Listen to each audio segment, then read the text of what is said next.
You are live. Hello and welcome, and thank you for joining our live session. This is the first time I've ever done a live session at 9:30 p.m.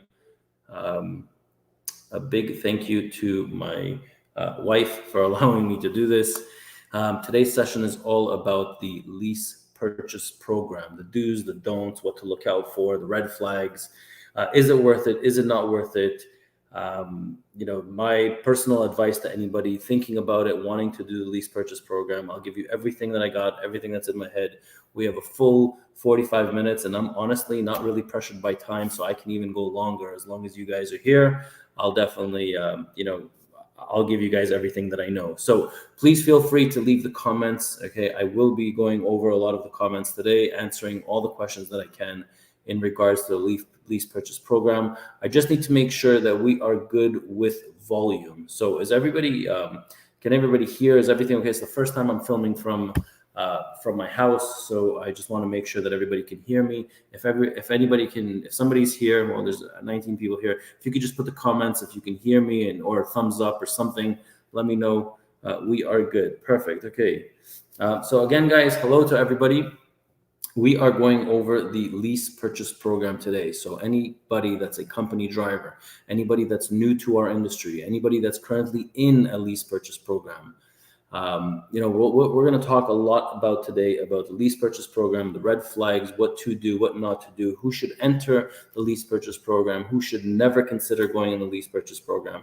I'll try to give you everything that I have, and I really, really want the audience to be as vocal as possible. I want you guys to put all the comments down. Anything that's in your head. There's no bad questions. If I see something that's inappropriate, obviously I'll skip it. But I want you guys to ask away. And the lease purchase program has had a horrible reputation for itself. And that there should be a lot of concerns to it. I'm not here to sell you guys on ET Transport's lease purchase program. I'm only here to kind of open your eyes and give you all the information that I have on the Canadian side, on the US side. Okay. Hello to everybody in the comments. There's a lot of comments coming in. So hello to everybody. And then we will start. Okay. So lease purchase program, was really designed for the real root of the lease purchase program is it's a program that's designed to help company drivers to become owner operators. That's the real, reason for it. That's the definition of it. It was created in order to help company drivers become owner operators, company drivers that maybe did not have, the credit history to be able to support a purchase. It also, was there to help company drivers that were not able to come up with a down payment, and kind of to avoid, ridiculous interest rates by banks. Especially in times like this, I've seen a lot of bill of sales and finance agreements where their interest rates are 12, 13, 14, 18%. I've seen them as high as 22 and 24%. So really, that's why the lease purchase program was designed. So company drivers can benefit from becoming owner operators, getting paid like owner operators. And who should consider to become a lease operator through a company, right? So a lease operator, you should really consider it only if you have mediocre or bad credit. Okay, so if you have mediocre or bad credit, you should consider, if you want to become an owner operator, you should consider becoming, consider becoming a lease operator. Now, if you have really good credit, I really don't believe that you should join any lease purchase program. If you have really, really good credit, I truly believe that you should be going to the dealerships. You should be negotiating, the best deal possible for you over there to buy a truck. And you should be able to buy it out on your own, and you should not be joining a lease purchase program. The only two reasons why people should join a lease purchase program is number one, is if you have bad credit, and number two, a lot of the times when you're buying a $100,000 truck or a $120,000 truck, a lot of the times the dealerships are asking for you to put a big down payment, or a down payment, 20%, 25% down. Well, not a lot of people can come up with $20,000 or $25,000. So really, those are the two categories of when I feel that, it's appropriate for somebody to become to go under a lease purchase program. Now you have to be careful because, some companies have horrible reputations. Things that I tell people to watch out for is, even though you're becoming a lease operator, you really should look at it as a purchase agreement, as you're substituting the dealership for a trucking company, but you should still have everything that a dealership gives you. So number one, you should have a purchase price. Okay, so on your agreement, or if you are, leasing from a company, and I don't care which company it is, you really need to have, number one is a purchase price. When you're buying a truck, either 2020 or 2021 or 2022, it doesn't matter what year, make, or model, you are going to do a lease purchase program. You really need a bill of sale. I want to see a purchase agreement. That is extremely important. Guys, I'm making notes over here while I'm talking about this. So a purchase agreement, that's why I am looking down, but I'll try to look at the audience as much as I can. So a purchase agreement is extremely, extremely important. Now, the second thing that you're going to look for is you're going to look for a buyout clause. You know what? I actually think that because I have so many notes over here, I will create a PDF document that's going to be free for everybody to download. I'm going to post it up on truckingacademy.us for everybody so you really don't have to take so many notes, because I'll create a PDF document for everybody to be able to just download it for free. So number one is you need a purchase price. Number two is a buyout. So you really want to see in your lease purchase program the ability to buy out a truck. The third thing you really want to know is the interest rate. I mean, the interest rates that are being charged. You really don't want to go into, I've seen so many people forward, I've gotten booked for so many consultations on guys that are in a lease purchase program, and they're really debating, should I leave, should I not leave? Am I in a good lease purchase program? And then I said, okay, send me your paperwork, send me your documents. And then I said, okay, send me your lease agreement or your lease purchase agreement. There's no purchase price. There's no buyout clause. There's no interest charged, but the owner operator, the lease operator is paying $1,500 every 15 days. So biweekly payments of $1,500. So that's $3,000 a month. And it's like a never ending lease. And then I asked him, well, what year is your truck? Ronen, are you cut or uncut? I don't understand what that means. Okay. So, I mean, when they send me their paperwork and I look and I don't understand, how in the world is this like a never-ending lease? Okay, so interest rates is very, very important. Number four is amortization schedule. An amortization schedule is basically a document that says at any given time what your buyout is, or how much is left, the balance owing on a truck. Now, it doesn't matter if it's a lease purchase program, you really need to have all this information. And the third thing that you should really have is you need to understand that there should not be a big balloon payment at the end of your lease program. Why am I saying all this? So through my consultations and through the people that that book me for the consultations in regard to the purchase programs, I always take notes as I receive people's hundreds of different companies lease purchase agreements. I see the good and the bad and what they have and what they don't have, and I constantly perfect my list of things of what I want to see. So the purchase price, the buyout, the interest rate, the amortization schedule, and to make sure that there's no big balloon payment at the end. Okay, so those are things that you need to make sure that you get when you're signing a lease program. I don't care if it's with ET Transport. I don't care if it's with ABC Transport, with YYZ Transport, with BBL Transport. It doesn't matter who it is. You need to have these 5 things. Okay. Now, there's more and more articles on predatory lease agreements. Okay. So sorry, before I go into the next subtopic, okay, does anybody have any questions about these 5 things? I agree, offer me a leasing program, but on a 2025 period, but I believe it was not. I believe it was over 120K. Ronen, okay. Watching from Nigeria, good watching you. Okay. Ernie, it's the insurance company requirements. How much is your lease purchase agreement going to East? Okay, I'm not going to talk too much about our lease purchase program or ET Transport specifically lease purchase program. Does anybody have any questions in regard to these things that you need to have? So the purchase price, the buyout, the interest rate, the amortization schedule, and the no big balloon payment. Okay, Ronan, I think they were asking if you. Oh, Great.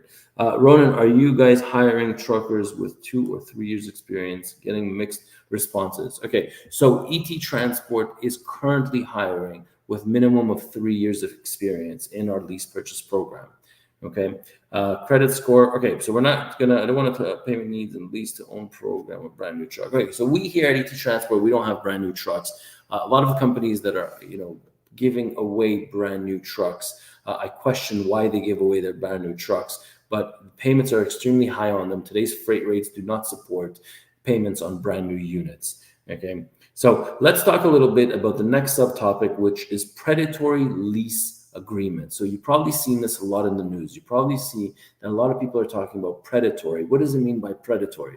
Well, it really means that most of the advantages the trucking company has and a lot of the disadvantages the owner operator has. So a lot of the times it's a trap, or it's a way for the owner operator. It kind of like handcuffs him in a way that he can't leave, he can't buy out, he can't do anything. The only thing he can do is continue to work. Now, a lot of the times, these companies, they're asking for a down payment for these trucks. They get a down payment for the trucks, but they never allow the owner operator to buy out that truck. Now, that is, in my eyes, a predatory lease. An owner operator should be able to buy out the truck and to go wherever he wants, whether he buys it from a dealership. If the owner operator bought it, if the driver bought the truck from a dealership, he would be able to go wherever he wants. And the same thing should happen under a lease purchase program. What would be an ideal monthly payment? Okay, so an ideal monthly payment that I see right now with today's freight rates should probably be no more than about $2,800. These are good points for a lease program. Thank you, guys. What's your opinion on the driver going to like Penske and Ryder? So absolutely not Penske and Ryder. I would not recommend for anybody that wants a truck to go to Penske and Ryder. Their fees with their cents per mile are outrageous. Nobody can afford $4,500 or $5,000 payments on trucks right now. Let's talk a little bit about the predatory lease agreement. So again, trapping a driver, never allowing them to, it's a never-ending rental. That's predatory. Okay, full control over the driver, full control over his salary, full control over his payments. That is predatory. Same pay as an owner operator. Okay, so the inability to buy out a truck, the inability to buy out the truck that a driver is leasing, that is predatory. Okay. Same pay as an owner operator. So you got to make sure also. So sometimes where I see companies go wrong is I see that, I'll go to their website or I'll call in and I'll ask them, what are you guys paying your owner operators? And they pay, let's say, $2 a mile to the owner operators, but anybody under the lease purchase program, they're getting paid $1.80. So that is, you got to stay away from those kind of companies because it's not fair. So not only are they making money on you through their payments, not only are they making money through the truck payments, but they're also going to be making money off you by not paying you an equivalent salary or a pay as what the owner operator gets. So in the US, I see it more common that in a lease purchase program, an owner operator that comes with his own truck would get 85% gross he would keep, and 15% the company would keep. But if he's on a lease purchase program, then it's 17 or 18% instead of 15%, and the owner operator only gets to keep 82 or 83%. That I feel like is predatory. Okay, I truly believe, that whatever happened to the days where you actually want to help a company driver become an owner operator. There's no greater pleasure. I have, I don't know, about 15 or 20 people that I've helped purchase their first truck, that I've helped them, through a lease purchase program. They've bought out the truck. They've moved on to other companies. Some of them are still with ET Transport. There's no greater pleasure than to see these people or to bump into them, to talk to them, and to, to shoot the shit with them, and to, like, oh, here, that's the guy that helped me buy my first truck. There's no greater pleasure than that. And I just feel like, that has been lost in our industry. So There's certain things that people need to watch out for. Again, like I said, the purchase price is very, very important. You really need to know what you're getting yourself into. The never-ending rental. I mean, there's this whole thing in the U.S. It's more in the U.S. than it is Canada. This never-ending rental, this rider, this Penske system. I mean, it's mind-boggling how these companies are all still, how these lease purchases, I mean, how do they find people to sign on to these lease purchase programs? I just don't get it. Who in the world can afford a $5,000 payment or a $4,500 payment? Like, I understand when we were billing $4 a mile or $4.50 a mile, and freight rates were through the roof. Still, I would never in my life pay $4,500 or $5,000 for a truck. And I've seen those paperwork, that paperwork, come through my desk, and I am amazed by it and how in the world people pay, such hefty monthly payments.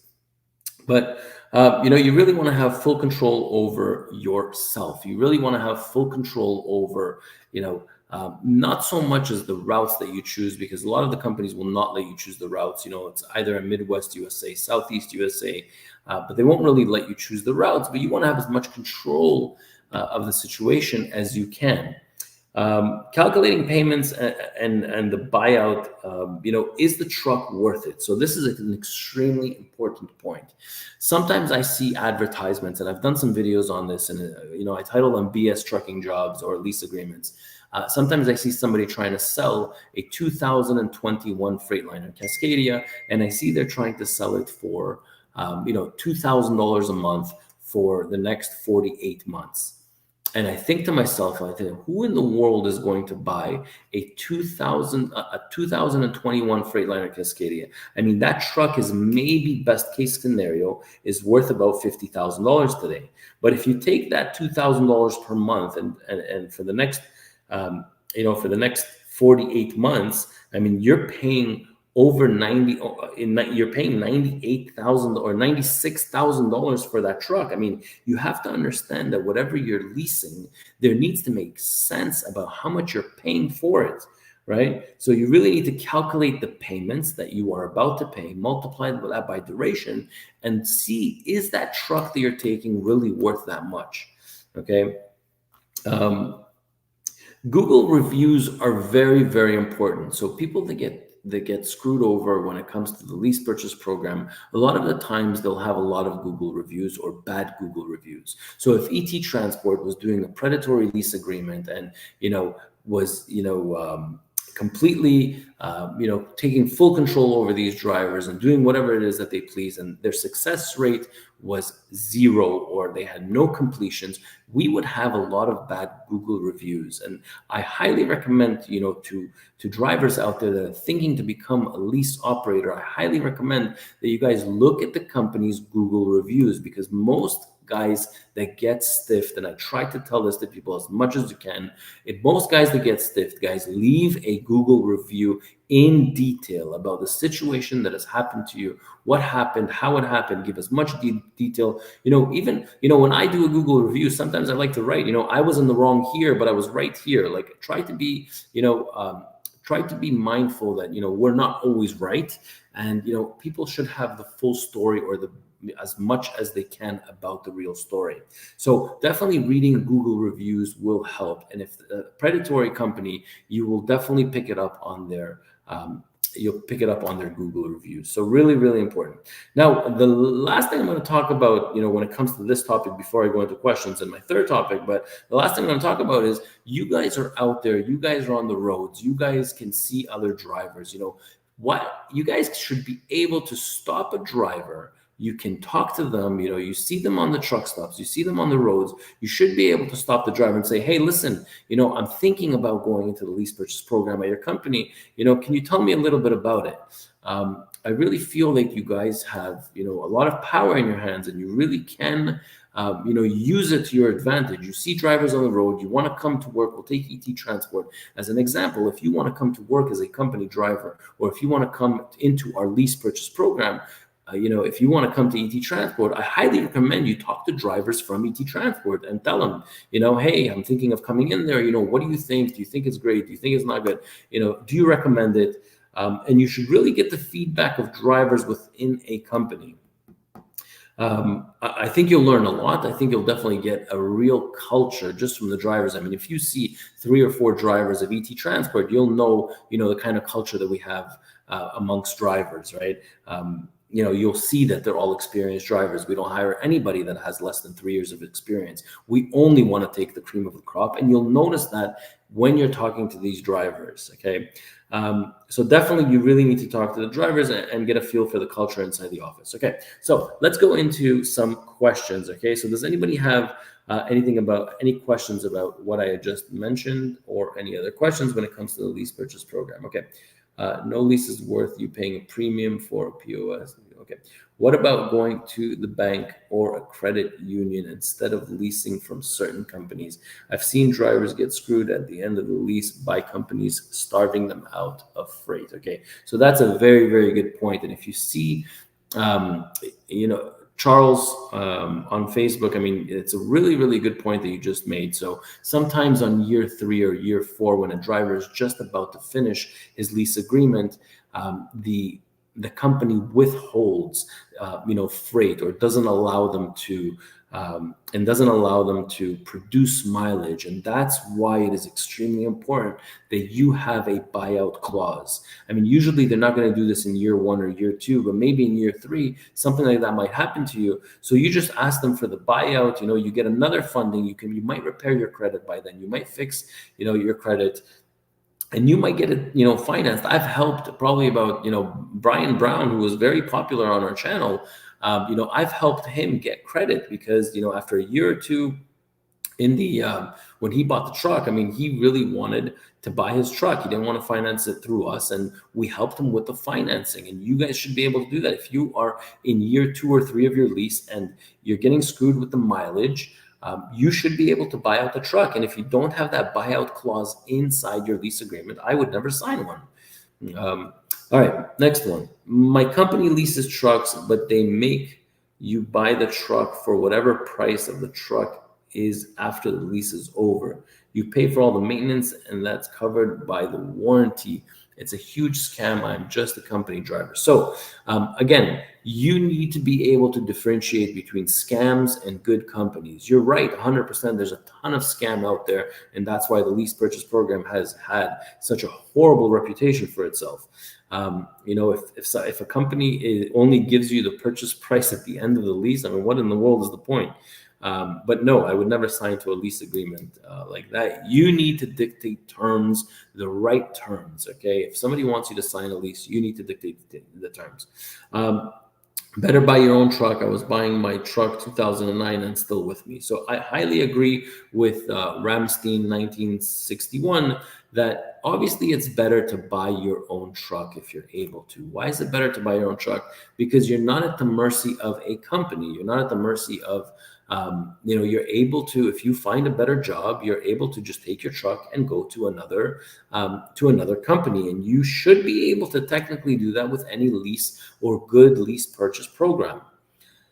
Do you allow drivers to choose lanes? So here at ET Transport, we have the US side, we have the Canadian side. So the cross-border, for example, we service the Midwest USA and the Southeast USA. Those are our lanes, and there is no choosing of what state I want to go into. The US guys have just a little bit more flexibility. So our US guys go from Atlanta, Georgia is where our terminal is. We service the Midwest USA, Illinois, Wisconsin, and we do service the Northeast. So Pennsylvania, Virginia, I would say Michigan, Illinois, and Ohio and Indiana. Those are really our lanes in the US. But no, I mean, drivers really technically cannot choose their lanes.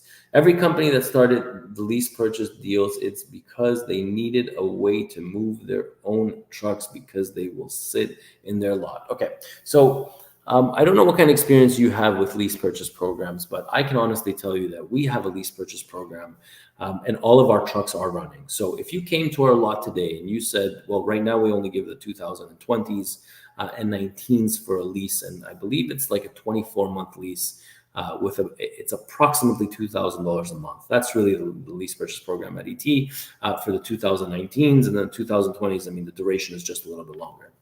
If you came to our lot today, there's not a single truck standing. They're all on the road. They all have drivers. Now, we go above and beyond, and that's really my point number 3 of things that to look out for, or what you should be doing or trying to get away with.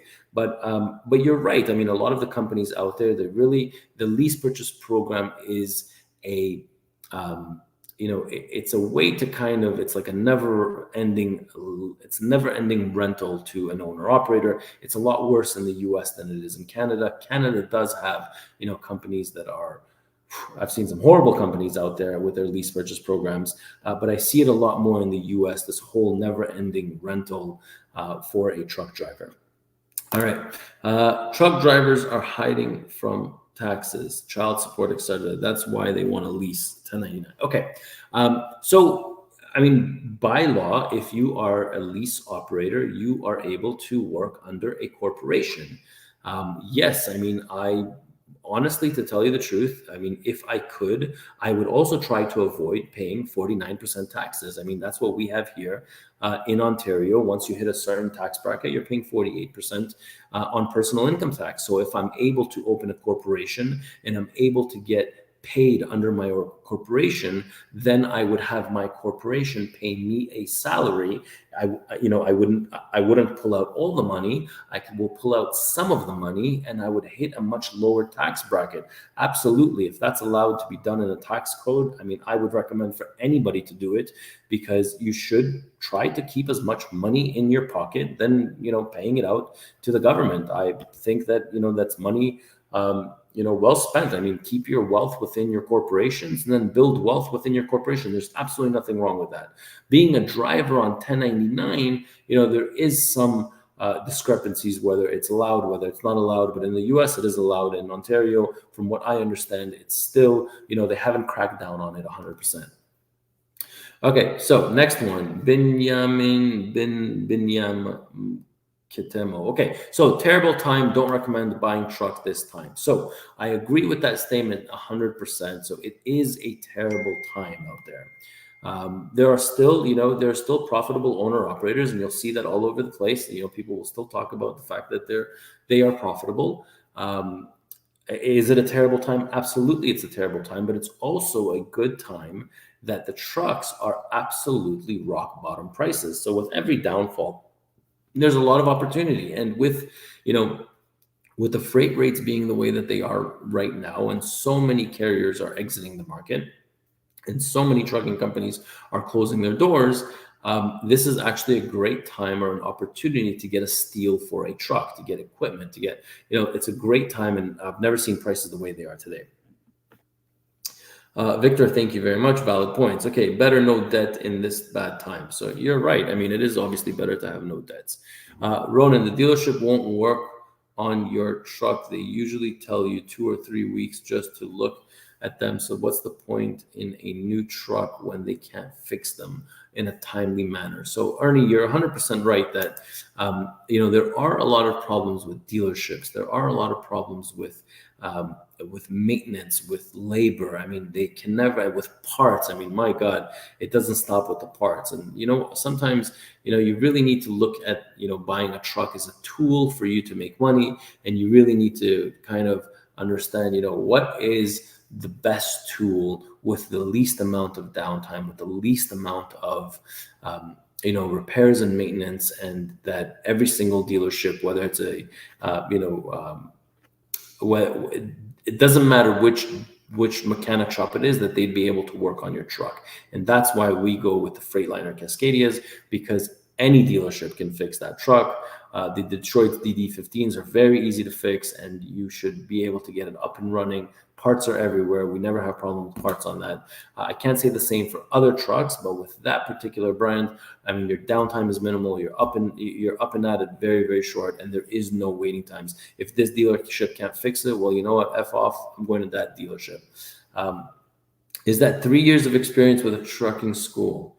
I don't know what that question is, but 3 years of experience is what we require at ET Transport, so verifiable experience. I'd like it to come to ET, but I'm just at my second year. That's fine, Charles. I'm sure at some point or another, I mean, I keep in touch with probably about 12,000 truck drivers right now.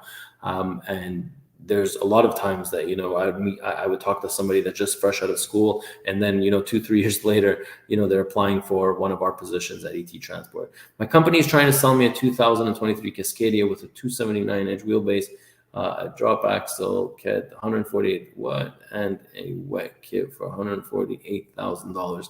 It's a mid-roof with 3.95, 3.59 ratio. Okay, like a lot to me. We haul heavy haul loads, 129,000 pounds, over 9,000 foot pass with 8% grease. All right. So, I mean, when it comes to buying a drop deck with multi-axle, I honestly, I mean, I like to stick to the van division, to the flatbed division, or to the reefer division. I don't like the multi-axle. I don't think that there's enough work for these multi-axles.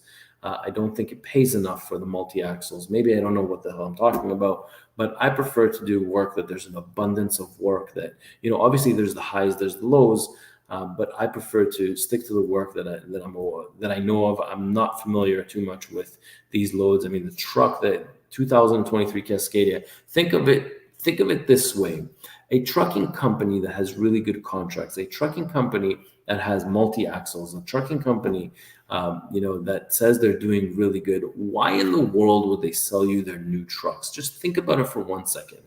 We at ET Transport, we keep all of our new trucks. Why in the world would we sell them to somebody else? I mean, I could just, if it was so profitable, then I would just get a driver there, and then I would work it myself. Why would I have the need to lease a brand new unit to somebody else? I just don't get that. What interest rates is okay in today's market? So definitely interest rates today, obviously they went up. I mean, if you are a homeowner with good credit, you should be able to get for a used truck between 9 to 11%. You mentioned a 2001 Freightliner with 50,000. How long does an owner operator have? 3 years before having to upgrade. So we actually, I mean, I still have inside my fleet my 2017 Cascadias. We still have them because a few of the owner operators are still with us. They've paid out their trucks long time ago, and they're still going strong. And I have to say that, they are, how long do they last? I mean, we still have our 2017 Freightliners. If they were to buy a 2020 or 2021 and 3 years go by there, 2 years is the lease. It's a 24-month lease. It's a very quick lease. It's about $2,000 per month. So you still have, after 2 years, you bought out the truck. The truck is still worth about $40,000. You can still work it as long as you maintain it well. You should continue working just fine. Now, guys, before I go into the next topic within the lease purchase program, I really want you guys all to give me a thumbs up, because I think I deserve it for all the stuff that I'm doing, with this channel, and, giving off all this free information to you guys. What I'm asking for right now is for you guys that are here, there's about 120 people here, to give it a thumbs up. Because Google, the way that Google works and the way that YouTube works and the Facebook is through these algorithms. If you give this video a thumbs up, it will push it out to more people, and I would appreciate, because one of the things that I'm trying to do is create awareness. So for those of you that can give me the thumbs up, I would really appreciate it. All right. Now, for the final third of this, for the next 10 minutes, I'm probably going to talk about the advice that I can give you guys out there. Okay, the true advice from the bottom, I would say, of my heart, and everything that I know and all the wisdom that I have, and working in this industry for 18 years, and consulting hundreds of people in our industry on how to buy trucks, and small fleet owners and mediocre owners, medium-sized owners. I mean, from the next part of it is giving you my true, advice that I would recommend, even if it was my son, or even if it was my uncle, or if it was any one of my family members. I'm going to give you some advice. Okay. The first thing that I can tell you is you really want to drive the truck before you purchase it. Okay. I hate parked trucks. Okay. So I really would like that if you are going to go into a lease purchase program, I really want you to be able to, when you're going to the interview and you're thinking of buying that truck, say, hey, do you mind if I work for the next 30 days as a company driver on that truck? And that 30 days is going to give you So much information. That 30 days is really going to give you a lot of information about the truck. It'll give you that confidence that you need in order to buy that unit. Okay. So I really, very, very good advice here. You gotta drive the truck. Okay, that you're going to, as a company driver, you won't have any pressure. I've seen so many guys take a truck from somebody's lot, give them a down payment, and all of a sudden, that truck basically looks like a Christmas tree with the amount of sensors that have gone off on it. To give you advice on would be the second bullet point is work as a company driver before committing to buying that truck. So again, those 30 days, very important. Work as a company driver before committing to buying a truck. Now, the next thing I'm going to say is there's a big push in the US for zero down and walkaway lease. And every single time I hear about the zero down walkaway lease, it actually boils my blood. And like every time I see a zero down and walkaway lease, I kind of think that automatically that's a scam. Nothing good in life is free. Remember that. Okay. So when somebody's trying to push down your throat a free truck, just sign the documents and start working. And then, you'll do your monthly payments. So those are usually the predatory lease agreements, the ones that don't require a down payment, the one that will let you just sign and, okay, go start working. Horrible lease agreements with, zero down and no money down and no obligation and walk away lease. Why the hell would anybody allow you to walk away from a lease or from a purchase? It just doesn't work that way. And if somebody's saying, zero down and walk away lease, usually it's a garbage lease. The fourth thing about, what I would recommend to others out there is understand the fuel consumption. I mean, that is extremely important. And if I ever hear about somebody doing long haul with a freaking flat nose truck, man, that thing is going to put you out of business. Remember that. Okay. The flat nose trucks are about 2 miles per gallon, less efficient than the aerodynamic trucks, and it's going to cost you almost about $1,500 or close to even $2,000 per month, which is the difference between hauling on a flat nose truck versus an aerodynamic truck. So I don't recommend anybody out there taking a flat nose truck. Okay, fuel consumption is extremely important, and that is going to be the difference of you making $8,000 a month or $11,000 a month. It's your fuel consumption, which is a very, very important decision that you need to make when you're joining a lease purchase program. Now, if it does not have a APU unit, either a battery pack APU unit or a diesel APU unit, I mean, I would not come close to that truck. That would be one of my conditions to lease somebody's truck, is to have a valid or a working APU unit or a diesel APU unit or a battery pack APU unit. But you really need to stay away from idling that truck the entire night. One of the things that is extremely important is to understand the cost per mile. Okay, so there are a lot of there's a lot of dispatch courses out there. One of them is our dispatch course, and there's a ton of people offering a dispatch course.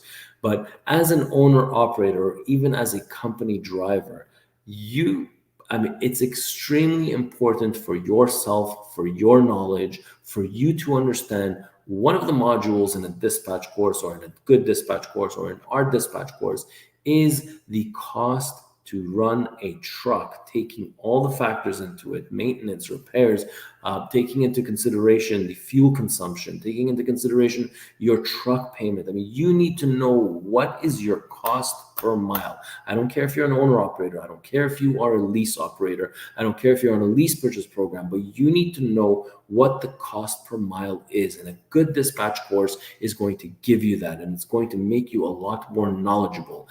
Educate yourself a little bit and understand how to calculate that cost per mile.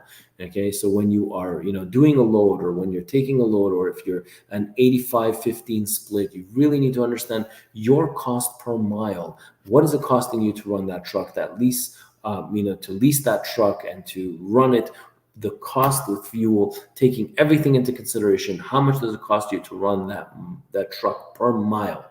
Okay, and every dispatch course or a good dispatch course is going to give you that. So invest in yourself. I mean, our dispatch course is only $110 US. I mean, it'll teach you a lot. And one of the most important modules is module number 8, which is the cost of running a mile, and it's extremely important. All right. The next thing I'm going to try to you need to, one of the last points I'm going to mention before I start taking questions is that make sure that you are confident with the company that you're going into a lease purchase program. Remember this, that if that company ever goes under, or if that company goes bankrupt, while your duration of that lease purchase program, most likely 99% of the time, you will lose your truck also. So you have to have confidence in the trucking company that you're leasing from. You want to make sure that they're a stable trucking company. You want to make sure that they are going to be in business for the next 3 or 4 years so you can finish buying out that truck. Okay, remember, if they go under, you will lose your truck. All right. And the last point that I'm going to talk about before I start taking a lot of comments is that you should be making, as a lease operator, at the bare minimum between 10 to 15% more than you would be making as a company driver. So anybody out there can find a job today for 65 cents per mile. If you are not making net earnings in your pocket of at least 75 to 80 cents per mile, that lease purchase program is just not worth it. Okay, so that's really all I have with my points. I'd love to take some questions right now. So let's start. Most companies just don't want their trucks sitting, so they lease them out. Okay, we read that one. Do you have cross-border lanes? I read that one. Annie M. LaRose. I upload all his new videos and listen to them when I'm driving. I watch a few when I'm sitting.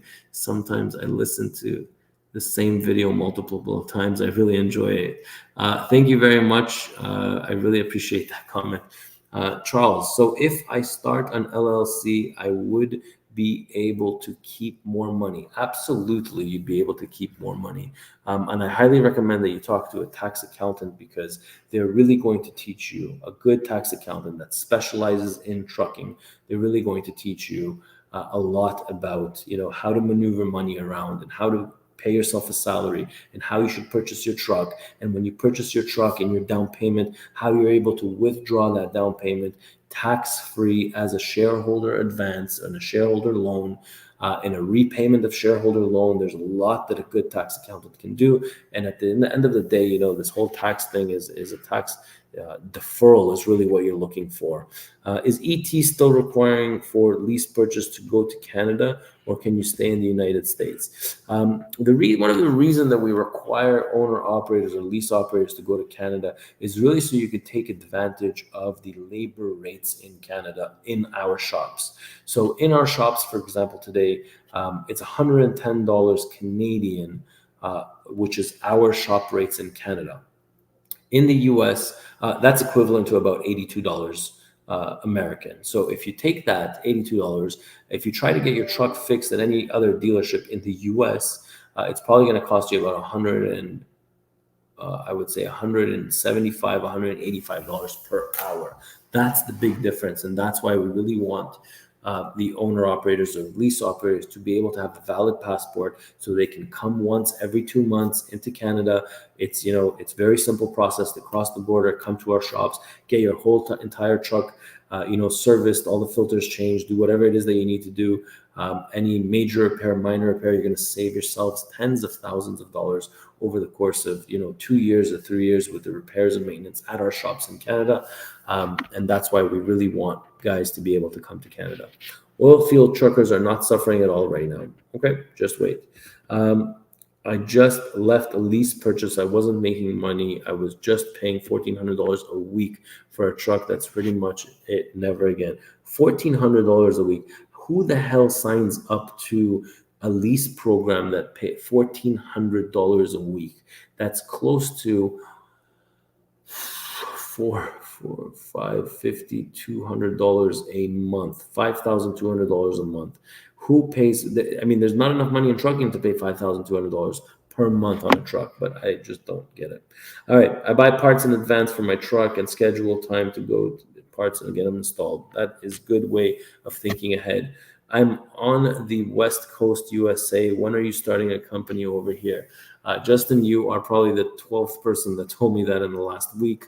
I am starting to talk to a couple of companies out in California. California is a very, very tough state to be in. And I don't know if we're going to exercise that, but you're definitely not the first person that's telling me that. What percentage would you pay a person with a CDL permit only 9 days old? What percentage? So, I mean, unfortunately, I wouldn't be able to hire somebody. Let's see what we got next. Okay. Do you let us drivers that live in the US run loads into Canada? Yes, absolutely. We do. Smashed it already. Thank you, guys. Okay, next comment. It's Joseph Calvert from McDonough, Georgia. You never sent me my application. Joseph Calvert. Okay, let me just make a note of that. I don't remember this.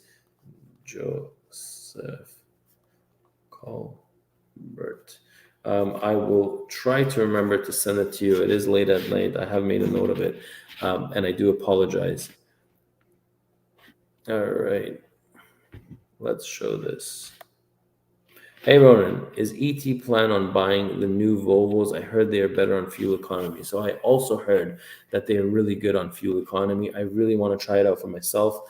Usually we place about 20 trucks every single year, but we get the Freightliners. I would love to pick up a couple of Volvos. I have reached out to my dealership, the Volvo dealership. If anybody's got connections with Volvos, if anybody, a representative here from Volvo from the US, I'd love to hear what you guys have to say and what the charges are for those brand new Volvos. All right. What's the average age of a truck that you would lease to the lease operator at ET? So currently right now we're giving away our 2019s and 2020s. I think there's only one 2019 left, and then there's about 4 out of the 20 that are left for the 2020s. Once we're done with those, then we start getting into the as January starts hitting, we'll probably start getting into the 2021s. Finger red number 1. I don't know what this means.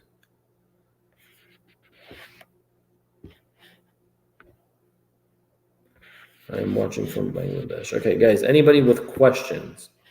All right. What's your thought on older trucks? I really like the 05 P379. Okay, you really don't want to know what my thoughts are because I would basically tell you to take that truck and throw it in the garbage. And the reason for that is because the fuel consumption is horrible on it.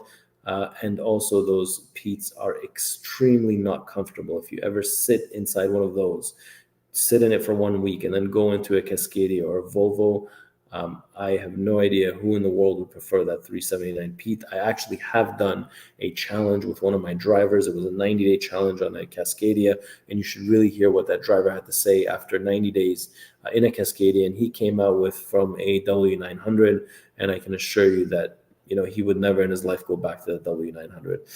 Warner was doing that. They were doing walkaway leases. Of course they were, and I'm not surprised.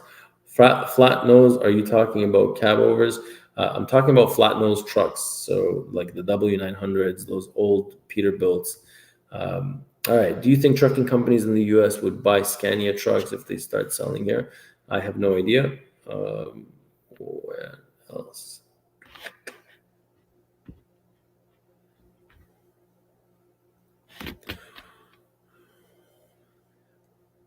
Where can I buy these lessons? So are you talking about the dispatch course? So if you go into truckingacademy.us, let me see if I could put it in the, give me just 2 seconds. I will find it for you, truckingacademy.us. And then if you're looking for the dispatch course, consultation for your freight collection, truck dispatch course. Perfect. Okay. So here is the truck dispatch course. So I'm going to put it in the comments, okay? So this is where you can get that course that I was talking about in order to educate yourself, in order to be able to understand the cost per mile, the rate per mile. It's a great course. I mean, it's $110 US. I mean, you can't go wrong with it. And you're really going to enjoy the modules there. And you're really going to enjoy it. It's a 10-hour course, 10 modules. You do it at your own pace, at your own time, and in the comfort of your own home. You know, you can listen to the audio when you're driving. So I really believe that, you know, it's great for anybody that's in our industry, even a company driver. All right, let's go into the next one. Is it a good time to buy a truck? They are not that cheap. So actually, they are extremely cheap. And honestly, another thing that I would recommend, I mean, I do a lot of these consultations, guys. So if anybody needs a one-on-one session with me, you guys are more than welcome to book a consultation with me. I have actually helped guys save thousands of dollars through, and actually a lot of the times it's even tens of thousands of dollars through my online consultations. It's a Teams meeting. And I can consult for you based on, you know, if you're buying a truck or if you want to lease a truck. I mean, I've gotten people, you know, saved people like tens. If I've saved somebody 8% on their financing rates, which was equivalent to like $28,000 over the course of 60 months. So I can really, you know, help you guys with whatever questions you have. If you want to do a one-on-one with me, you guys are more than welcome to. I put the link in where the comments are. Do you hire out of Florida, and do you let us run loads in Canada? Okay, so yes, we do hire. Yes, we do hire drivers out of Florida. And do you let us drivers run loads to Canada? Yes, you can run loads as long as you have a valid passport. Okay, so hypothetically, if I was to start a lease plan with ET, what's the newest truck that you'd provide? It would be either a 2019 or a 2020. I have a fun badge for your page. I would love to see it. Adam, please send me an email at sponsorship@ettransport.ca.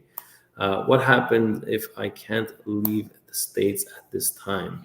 Honestly, to tell you the truth, I mean, there's a lot of companies out there, good companies out there, that you would probably just, you know, work for them.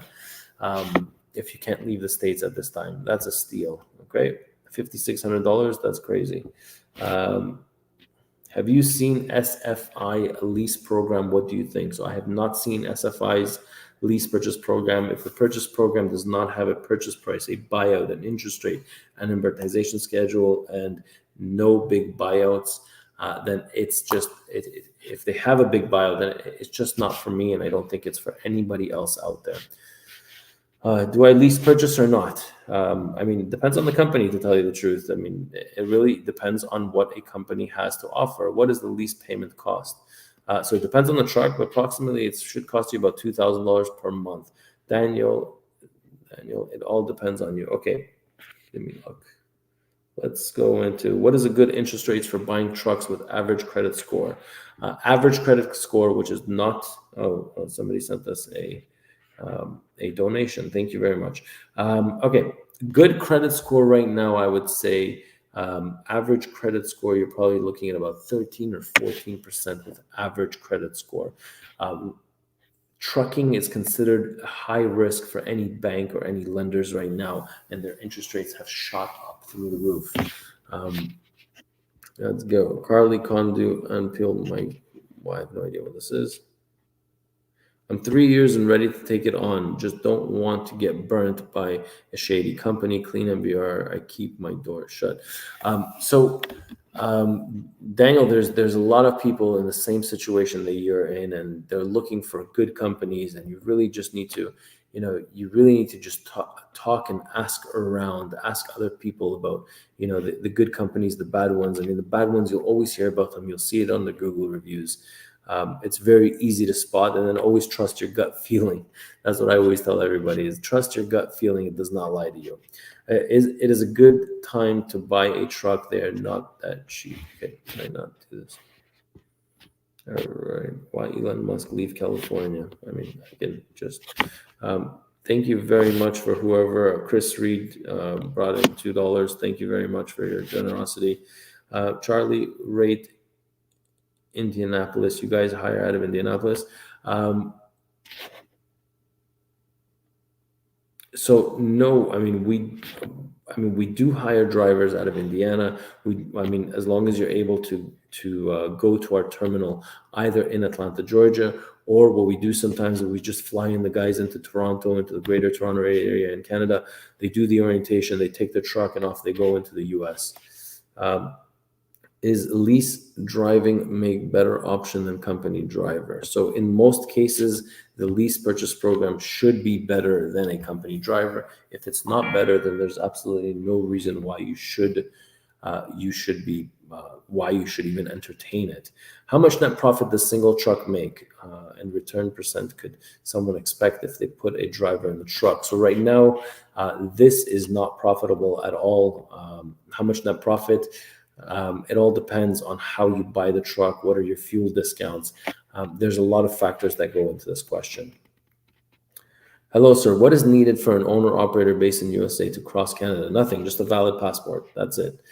What percentage do you pay per load? So in the US, our pay packages are a little bit differently. We have a 75-25% split, but that includes your insurance and that includes your trailer and your dispatch fee. So a lot of the companies in the US, they do 85-15, and they have absolutely, they charge the owner operator for everything, for their insurance, for their plates, they charge them for their trailer.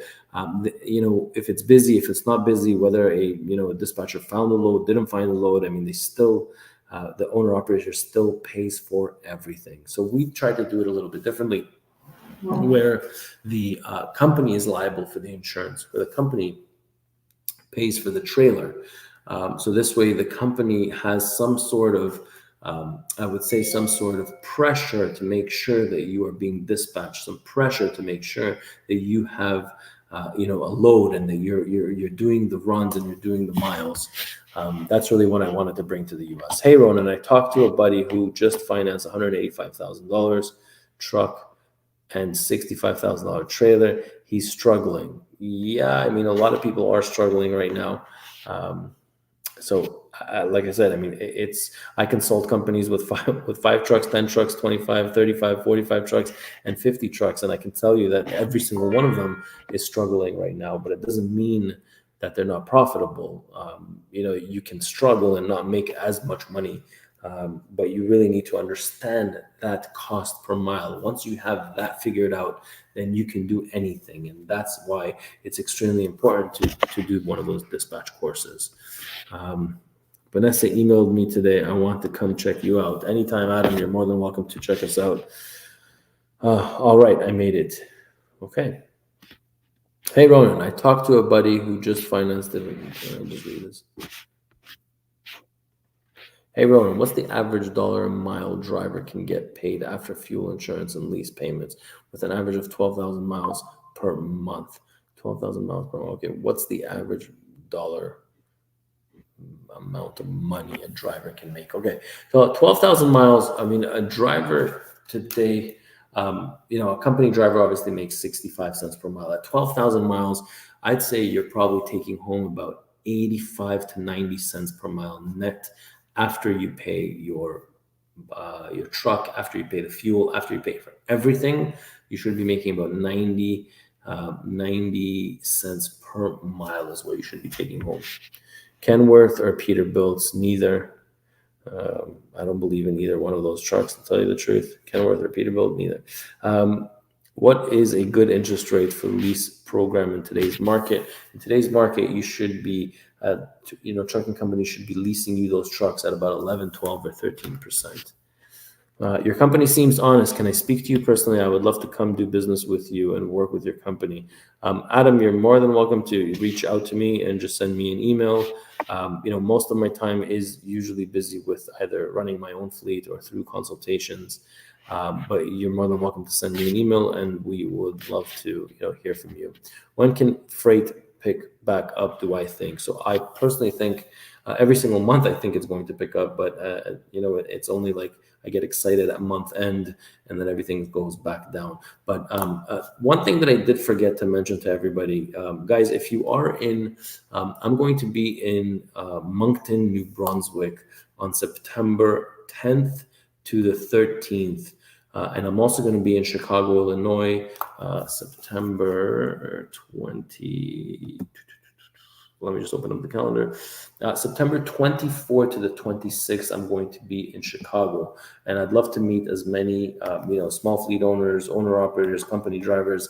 I'd love to meet you guys all. So if you are in the area on those dates or from there, please, guys, reach out to me, sponsorship@ettransport.ca. Let me know which place and when you're available, and I'd love to see you guys there. I drove a company driver, then owner operator, now back to company driver. If I plan on as a lease purchase driver, will I still have to work as a company driver first? Absolutely, yes. So in our company, everybody has to work as a company driver first. So it's very important that a company, for us at least, we want to know who we're going to be working with. Your resume might be great, and you might be a great person over the phone, but you might have some horrible driving habits. And we would like to know before we get into a 24-month lease or a 36-month lease, we'd love to know who we're going to be working with. And the only way we're going to know that is if you work as a company driver. So usually within about 3 weeks, 2 weeks, I could do a snapshot and I could tell you, Prodigi gamer, I could tell you, are you going to be profitable? Are you not going to be profitable? What are your driving habits like? Do you idle your truck, 24/7, even though you have a battery pack APU? Well, guess what? You're not going to be profitable. So I wouldn't want to sign a lease program with a company, with a driver like that. But if I see that, we are a good fit and you're a great company driver and you respect your equipment and I see that you're going to be profitable, then of course I'm going to sign with you after the 30 days. So our company policy, our rule is that you have to work as a company driver for 30 days first before you can sign a lease program. And again, I recommend for everybody out there, if you're going to sign a lease with anybody, make sure you work for that company first. You want to know who they are and if they're a good company or not. Guys, it is now 10:30. We've been at this for an hour and we're still going. So what features are offered by ET to the lease owner operators? Example, fuel, maintenance, insurance. So Canada and the US is a little bit different. So in the US, inside your package, your pay package, insurance is included and your trailers included. In Canada, everything is included. So your plates, your tolls, all on-road expenses, your insurance, your trailer, everything is paid for by the company. You get paid a rate per mile plus fuel surcharge. And in the US, like I said, it's 75/25. So it is different in both Canada and the US. Do you notice? All right. All right. We'll take this one as the last comment. Do you notice your truck's idling more with battery pack Thermo King APU because of needing to recharge? So yes, the battery pack APU units do need to recharge. So definitely, battery pack APUs, they're good for, drivers that are on the road for 5-6 days. They're not good for drivers that reset on the road. Okay. All right. So let's do a couple of more, guys, and then we will call it a night. All right, let's look at our friend here. Okay, I have someone named Charlie wanting to lease with you guys. Do you his lease or company only? Do you do his lease or company only? I don't understand the question. I have someone named Charlie wanting to lease with you guys. Do you his lease or company only? No idea what you're talking about. Okay, how much is net average weekly net profit if an investor puts a driver in a truck? So tech right now is 0. So there is no making money on trucks right now as an investor. Wrong time for it. I highly recommend that you wait for freight rates to go up or lose all of your money. Any plans to release pay slips videos for owner operator, lease operator at your company in 2024? So there is a whole series on pay comparison videos. I believe I just did one for a company driver. There's actually a video coming out next week that compares a Canadian owner operator to a US owner operator, or a Canadian lease operator to a US lease operator. I think that you guys should definitely give that a try. I definitely think that you shouldn't be watching that video. Is market up for drivers, or things go back up soon? So I think they're going to go back up soon, to tell you the truth. Okay, currently my wife has her Canadian permanent residence, but we are in the process of me getting my US residency to work with ET once I get my residence. is the US. Could I just switch over? No, you would not be able to switch over. The US has some, weird rules that they don't accept your Canadian experience as trucking experience, even though you're in the US all the time. I mean, it's really messed up. I don't know why, but I mean, the rules are very different in the US. I heard Freightliner will sell a brand new truck in the future for only 17,000. Sure. Haven't heard about that. It's good. All right.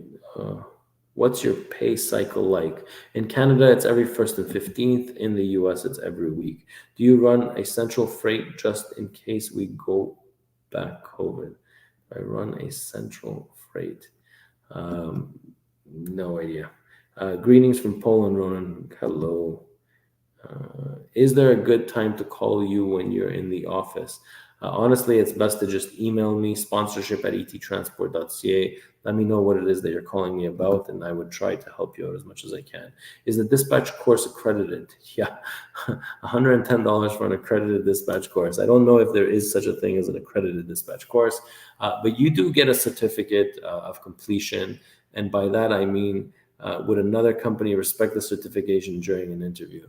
If you think that you're going to take a $110 course and it's going to nail you a job, that, a high paying job, it probably won't. It's going to nail you a entry level job that you kind of understand the overview of the industry, understand, how to book loads, understand how to dispatch a driver, the technology that we use, the paperwork needed in order to cross a border, the paperwork needed in order to do, to book a shipment.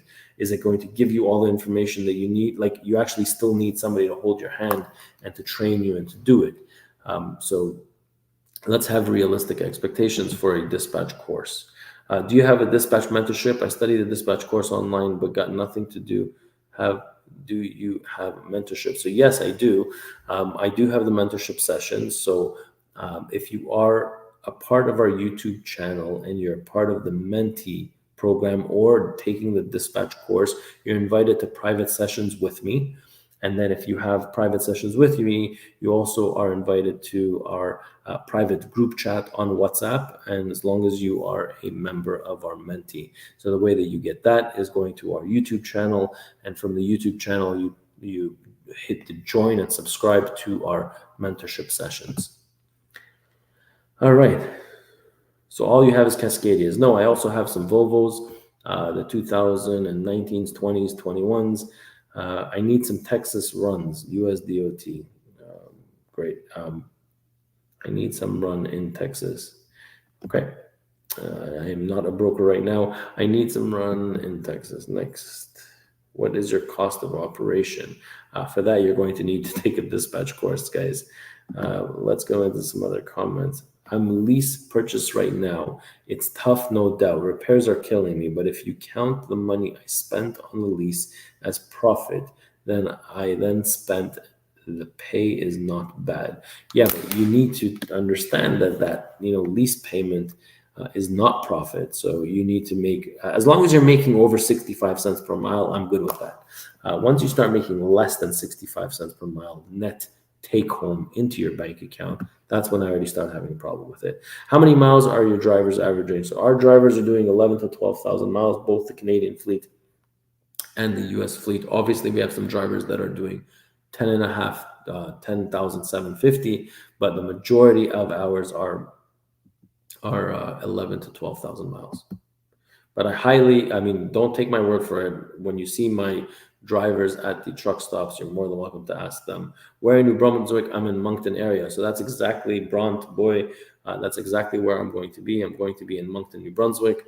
I have to go film they poured the concrete, the foundation of our new terminal over there. So we are building our new facility in Moncton, New Brunswick.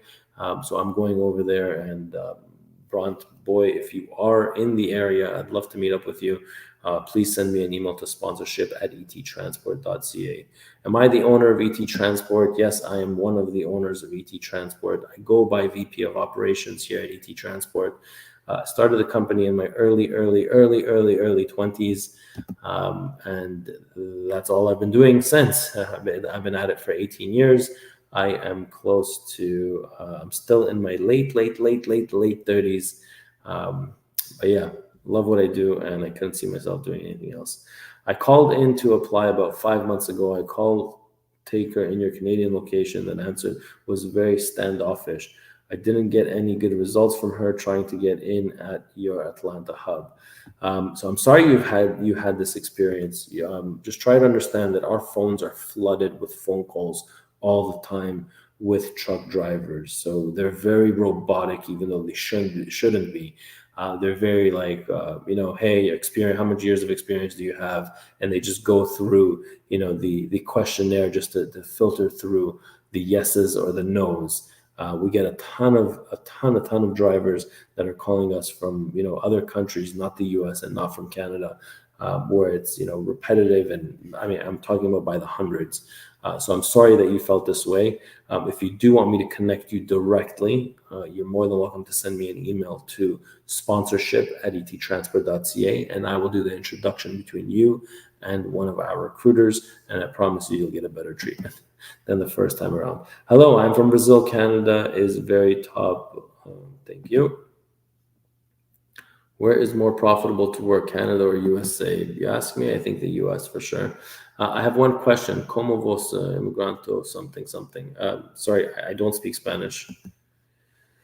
Is it possible to get an email copy of your lease purchase contract to go over before signing? So absolutely, you're more than welcome to send me an email to sponsorship@ettransfer.ca, and we can send it over. Thank you, Ronen. You guys are most very welcome. All right, so I think after an hour and 10 minutes, we are good.